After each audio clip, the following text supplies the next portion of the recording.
Chapter 2. Let's begin. Jane says. I resisted, for the first time in my life.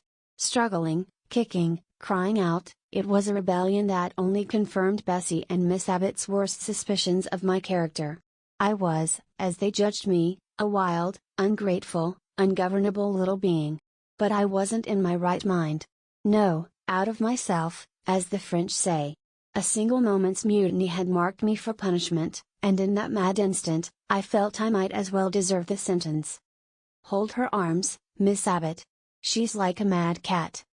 For shame! For shame! The lady's maid cried. Striking Master John, your benefactress's son. Master? Am I a servant then? I shrieked in retort. No, you're less than that. You earn nothing.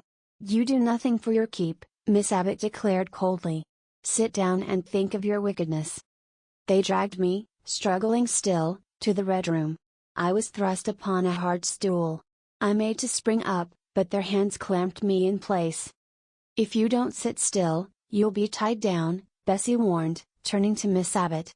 Lend me your garters, she'll break mine. The shame of that threat, the horror of being bound like a criminal, startled me into stillness. Don't take them off, I cried. I won't stir. So I stayed there, gripping the seat as a prisoner clings to their last shred of dignity.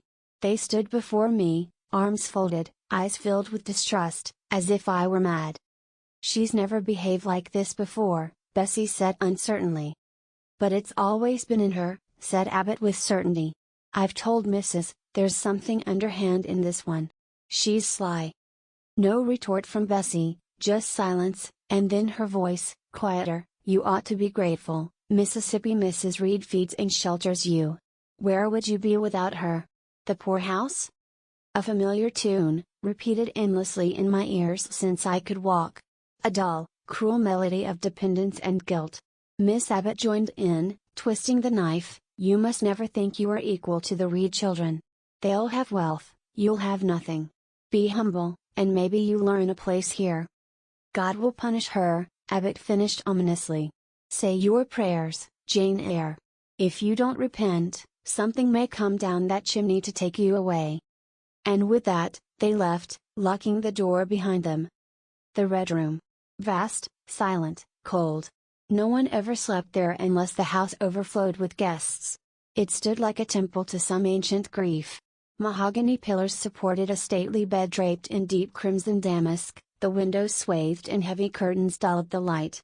All around, red carpet, red table cover, the deep hues softened only by the pale walls with their ghostly blush. And then, there was the bed, white, towering, solemn, more like a tomb than a place of rest. This was the room where Mr. Reed had died. The air was still haunted by his final breath. His coffin had lain here, borne out from this very chamber. No wonder no one came. No wonder the dust gathered freely. This room was sacred, and terrifying. I sat near the fireplace, an ottoman beneath me, chilled stone behind. Before me loomed the bed, to one side, the wardrobe reflected back broken shadows, to the other, curtained windows. A mirror between them reflected the room in eerie stillness. I crossed the room to the door, locked, of course. And on the way back, my gaze fell into that mirror's depths. There I saw her. Myself, but strange. Pale, staring, her white face and arms glowing in the gloom, her eyes alight with fear. Was it me? Or a spirit child from Bessie's fireside tales? I sat again. My blood still warm, my soul braced with fury. But beneath that, a tide of memory surged. John's cruelty. His sister's scorn. His mother's contempt. The servant's preference for the Reed children. I, always accused, always condemned, never loved. I tried to be good.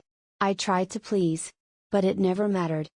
And now, my head still throbbing from John's blow, I was punished further for daring to defend myself. Unjust! Cried my reason. Unjust! Said the quiet voice of my young soul. In despair, I imagined escape, run away. Or perhaps, die. Stop heeding. Fade away. Let them be rid of me. My thoughts grew darker as the room itself dimmed. The light was nearly gone, the storm outside howled louder. Cold seeped into my bones. The fire of rebellion guttered out, and humiliation settled in its place. Perhaps I was wicked. The dead man, Mr. Reed, was he watching me? Would his ghost avenge his broken promise? A chill thought gripped me, that he might rise to comfort or chastise.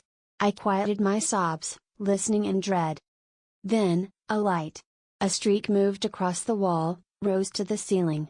A lantern, perhaps, but to my mind, a sign. Wings rushed in my ears. My heart pounded, something was here. I couldn't bear it. I leapt to the door, shaking it with all my might. Footsteps. The key turned. Bessie and Abbott rushed in. "Miss Eyre. Are you ill?" Such a scream. It pierced me. "Take me out. Let me go into the nursery," I begged, clutching Bessie's hand. "What happened? Did you see something?"